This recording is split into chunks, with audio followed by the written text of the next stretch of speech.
Spoon വെള്ളം ഒഴിച്ചിട്ട് കുക്കറിൽ ഒരു വിസിൽ പോയപ്പോൾ നമ്മൾ ഓഫ് ചെയ്തിരിക്കുമായിരുന്നു.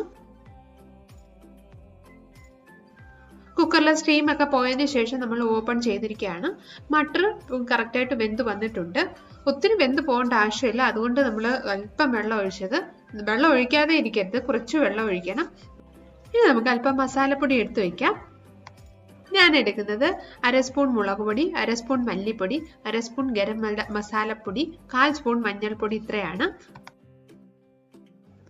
എരിവൊക്കെ നമുക്ക് ഇഷ്ടാനുസരണം കൂട്ടിയും കുറച്ചും ചേർക്കാം. ഇത് നമ്മൾ അധികം മസാലയുടെ ആവശ്യമില്ല.